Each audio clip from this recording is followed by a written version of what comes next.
JAMFOB, yes, JAMFOB, JAMFOB. Look it up in the BJ Show .co-glossary. JAMFOB. JAMFOB, yes, JAMFOB, JAMFOB. JAMFOB. Look it up in the BJ Show .co-glossary. Welcome to the BJ Show. Let's rock and roll. Rock and roll. Come on, everybody. Let's lose control. Brad and John never wants to follow.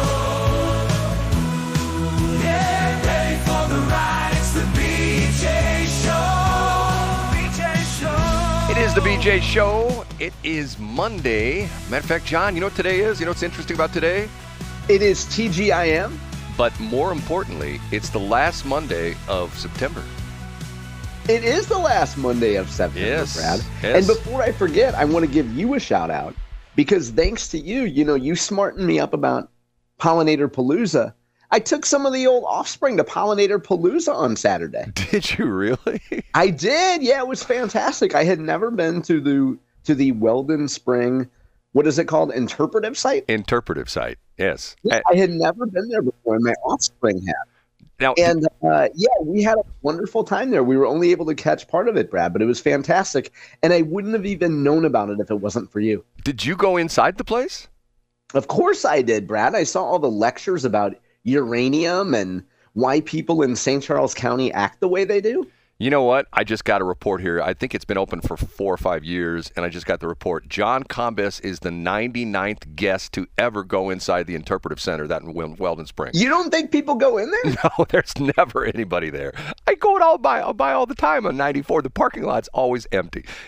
Talking about a government boondoggle. Okay, John, I was thinking about it as I was reading the reports because I was thinking, think of how many millions of dollars were spent on communications agencies Yes. to get the language on the displays right, Brad.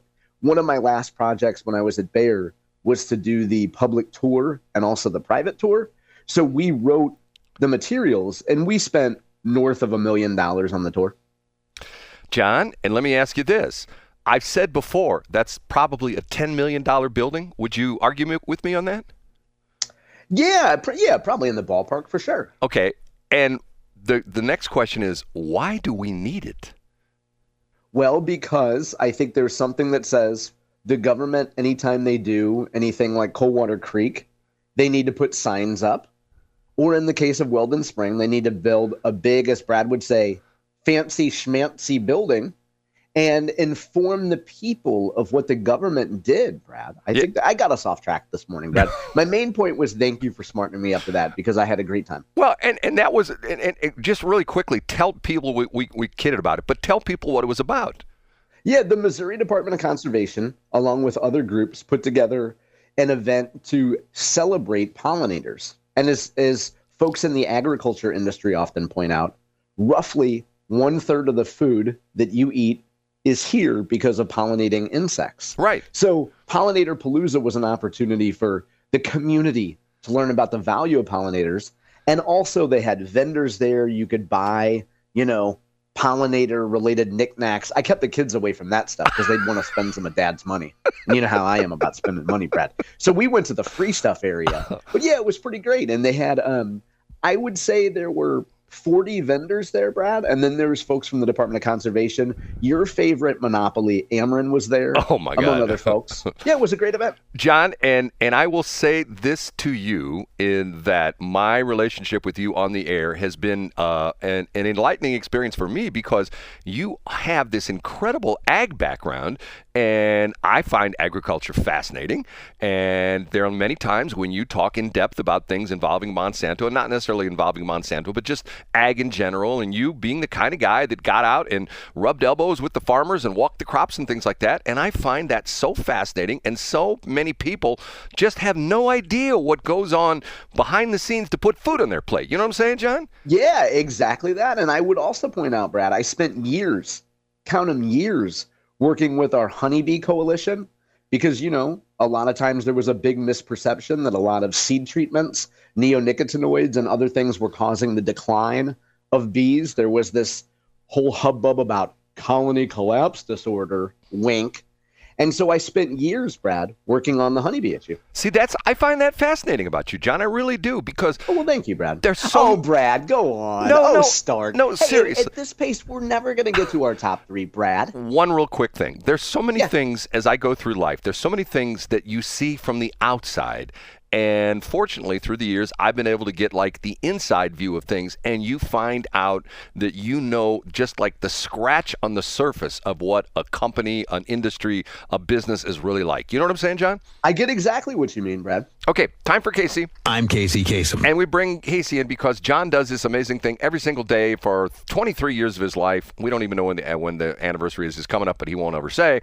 Anyway, but what we do is we start off with the top 3. And the top 3 is what John has curated to be the top 3 stories of his massive, massive website, johncombest.com, where every single day for 23 years, he's never missed a day, he puts all this information on. It's just like the Drudge Report for Missouri, the old Drudge Report when it was good, not the new one that sucks, but it's the Drudge Report of Missouri, and he essentially brings us all this stuff. And we start off with Casey telling us about... In third place... That was your cue, John. Oh, I'm sorry. I missed that. I'm sorry for that, Brad. I'm daydreaming because I'm so involved in this first story. I can't even get my mind straight. Right. Also because I'm going to invoke Marilyn Monroe. She had the 7-year itch, but race activists, social justice warriors in the St. Louis area, they seem to have a 4-year itch. It's like every 4 years they have an itch to talk about how racist graffiti has been found at a high school and how terrible it is, how horrible it sets the environment for students of color. Brad, I'm going to take you back to the fall of 2017. Parkway Central High School. There was racist graffiti on a bathroom mirror, and the world stopped. The Post-Dispatch, KSDK, KMOV, every news outlet. What can we do about this racist graffiti? But that story just kind of went away because a, quote, student of color admitted to writing the graffiti on the mirror at Parkway Central. But Brad, there's a 4-year itch. 4 years later, in September of 2021, also at Parkway Central, there was racist graffiti all over the bathrooms. What are we going to do? It's a crisis, and we need a reckoning. Ooh, it turns out that a black student put that racist graffiti all over Parkway Central bathrooms. Well, Brad, why does the fun have to stop in Parkway Central? In Chesterfield? No, Francis Howell High School. Over the weekend, we got a story from the Post-Dispatch. Monica Obradovic had a piece about racist graffiti was found in Francis Howell in a bathroom. Now, we're in the nascent early days of this story, but there is I guess you could call her a social justice warrior named Megan Mahaney, and she posted publicly on her Facebook page that her child saw racist graffiti in the bathroom at Francis Howell. Now, I went to the Facebook post and I saw it, and it's, the language is offensive, Brad. It's against black people, and it suggests that they should be attacked in horrible ways. Terrible. But I guess Miss Mahaney says we need the district to do something. And so Francis Howell put a statement out, and the NAACP, they put a statement out because they say district officials need more race training. Okay. So it seems every 4 years we deal with racist graffiti. Boy, Brad, I wonder how this story's going to go. I wonder if there might be security camera videos outside the bathroom that would show who actually wrote this graffiti. I mean, it's kind of funny that a social justice warrior would be the one reporting this. Don't you think, Brad? John, don't even get me going about this kind of stuff. Like you gave the two perfect examples about that. It's like the Bubba Watson thing with NASCAR. When The news. The news, when it turned out that had been there for a long time, and essentially that was if you don't have an automatic garage door opener, if you have the old rope pull garage door opener, essentially it was like a hand, like it was like a loop that you pulled the garage door down with. That's what it was. It wasn't a noose. Yeah, but it was like a noose. Oh, my God. John. So what I can't wait to see is what happens with this. The districts do a pretty thorough investigation. That's what happened at Parkway Central 8 years ago and then 4 years ago. So, Brad, let's see. I bet the person that wrote it, I bet it was MAGA. I bet MAGA wrote this graffiti, right? John, here's a perfect example. They're going to spend district money for this when they should be spending district money for helping our kids be better educated. You know what I'm saying? That's why I would never vote for you for the school board. That and the fact that you wouldn't have yard signs. Speaking of people behaving badly, can we get to story number 2, Brad? Right away. Here it is. Up a notch to number 2. A piece today from Joe Holloman in the Post-Dispatch. Brad, there's a popular Instagram reel meme, TikTok meme, that says, when the devil can't reach you, he sends a woman whose name is 3 syllables and begins and ends with A. I guess that's what Shalonda Webb, she's a county councilwoman. I guess that's what she'd say about Angela Mosley. Now, every Angela I know is an angel, but she's claiming that Angela Walton Mosley, she's a state senator, Brad, from Florissant, and Mosley's sister, former state rep and former county councilwoman, Rochelle Walton Gray. Shalonda Webb says that Angela and Rochelle attacked her Thursday night. You know this location very well, Brad, because it's very near to our soils, where we grew up. This is in Bell Fountain Neighbors. And Shalonda Webb says she went to the Bell Fountain Neighbors City Hall for their city council meeting. She was there to present a resolution. The city just celebrated 75 years. And after the meeting, she's out there, Brad, you know where this is at, right off Bell Fountain Road. You can see the parking lot from Bell Fountain Road. Shalonda says that Angela and Rochelle, the sister duo, came up to her in the parking lot and attacked her. Reports say, coming from the Shalonda Webb side, say that Angela was walking up and even took her glasses off and put the glasses in her pocket, because she knew that she was going to layeth the smacketh down on Miss Webb. We should point out that Joe Holloman says that he reached out to Angela Mosley and Rochelle Walton Gray over the weekend, left voicemails, sent text message, didn't hear anything from them over the weekend. So we don't have the side of the story from Angela Mosley and Rochelle Walton Gray, the sister duo. But we do have a version of the story from Shalonda Webb, and Shalonda has a buddy who was there on her side who gave testimony as to what she saw happen.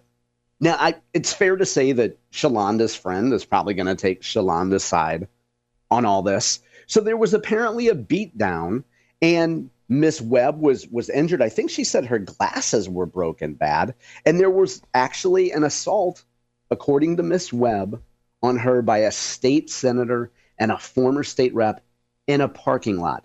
Now, Brad, I bring this up in the context because I want your thoughts on this. I bring it up on the context of last Monday.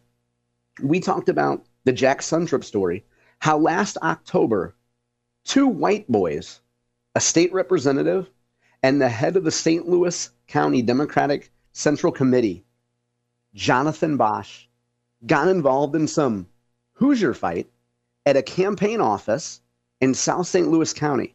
A year later, 3 strong black women, people that have either been elected officials or are currently elected officials, get involved in fisticuffs in public. Brad, to my Democrat friends, what the heck are you guys doing? What is going on? What is wrong with you guys?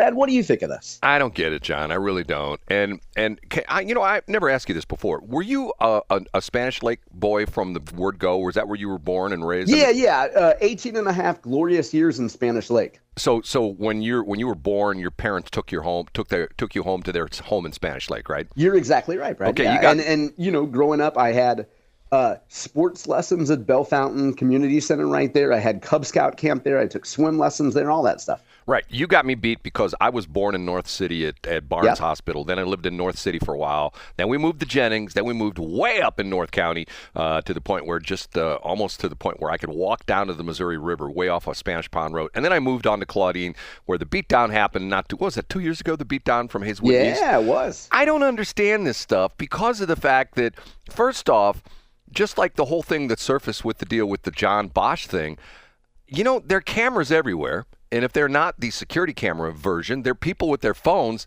Yeah. Do people think they can get away with this kind of stuff anymore? You know what I'm saying? Yeah, maybe they do. And I think it goes back to, like we talked about with John Boesch, it goes back to impulse control. And why, like, if you're attacked, you defend yourself, without a doubt. I get it. And so I guess that's Shalonda's version of the story here.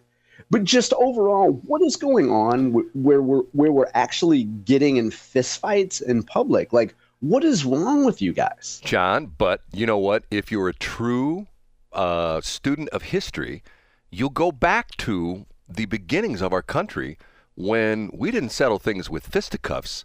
We settled things with pistols at 20 yards. You know what I'm saying? Yeah, that's right. We had a duel. We had some muskets there, too. So my favorite duel is going to be in the county coming up this year. Can we get to it, Brad? We're here right now. The number one. Ooh, listen closely, Brad. From down the street at the synagogue.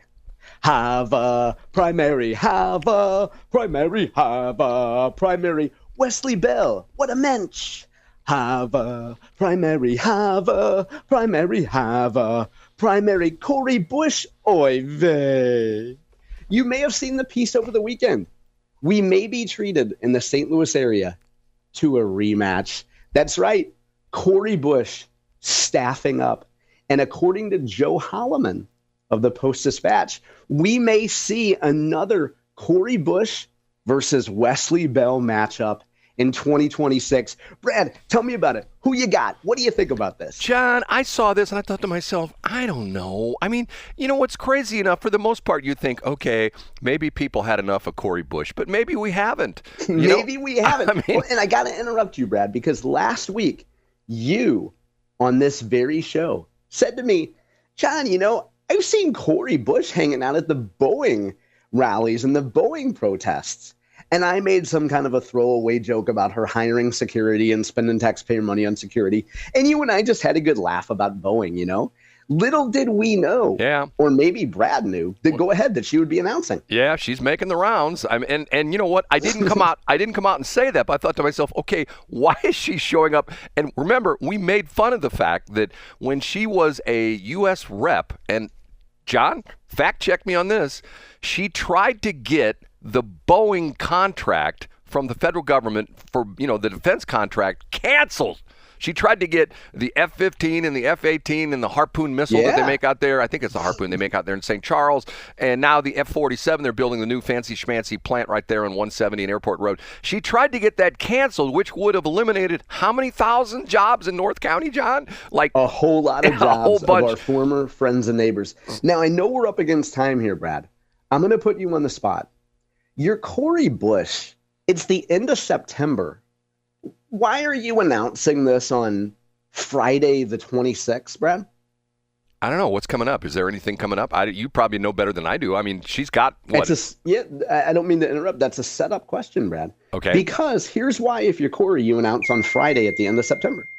Because Wesley Bell, as an incumbent congressman, is about to announce his campaign fundraising total. The quarter ends tomorrow. And so Wesley will report probably within the next week. He has to report it by the 15th, I think. I think it's the 15th. He has to report a quarter. And Wesley's going to have a big fundraising quarter. So if you're Cori Bush, you can't wait another quarter because that's the end of the year. That's around, that ends at Christmas time and around New Year. Nobody's going to be paying attention. So, Brad, if you're Cori, you think ahead and you say, well, Wesley's an incumbent. He's probably going to have a pretty decent quarter. And now, because Cori Bush, let's say she announces this week, before Wesley Bell announces his massive fundraising haul, every story, whether it's Mark Maxwell or Jason Rosenbaum or a Washington, D.C. publication, they can't just report that Wesley had a good quarter. They got to say, Bell faces a strong challenge from former Congresswoman Cori Bush. So if you're Cori, Brad, you're lifting your leg. Well, maybe not lifting your leg. You're squatting and peeing all over Wesley Bell's story because he's going to have a good quarter and you're going to be a part of every one of those stories. And if you're Wesley Bell, this is the week you go to your donors and you say, hey, I got to have you not only endorse me, I got to have you max out. And there's no sitting on the fence in this race if you're a Democrat. If you're a Democrat elected official, you better be with Cori, you better be with Wesley, because there's no middle ground. If you're Wesley, you go to your donors and you ask them if they've only given $1,000. They say, oh, but I went to your events and I was there last week. And you say, okay, yeah, you gave $1,000, but there's still more to give. Cut the check, you lispy little cuck. And then you go on. Well, I don't. It's going to be interesting, John, because, Wesley Bell, for the most part, has sort of stayed out of the headlines. He hasn't really been, you may argue with me on that, but he has not nearly been the firebrand that Cori Bush was. Would you agree on that? Yeah, I think it's probably by design. Right, because I think he's trying to show that he's got his head down and he's doing work. That he's a legislator and not just an activist. Right, exactly. Okay, John, I just got a text from your friend and mine, CP, and once again, Brad screws up. We had a power outage here yesterday. I thought I had all the computers up and running. I missed one. Our streaming is down. So let me play the commercials here, and hopefully I'll run down the hall. Yeah, sure, no problem. Have enough time to get the streaming back up. This is the Brad and John Show. We're heading to the B block.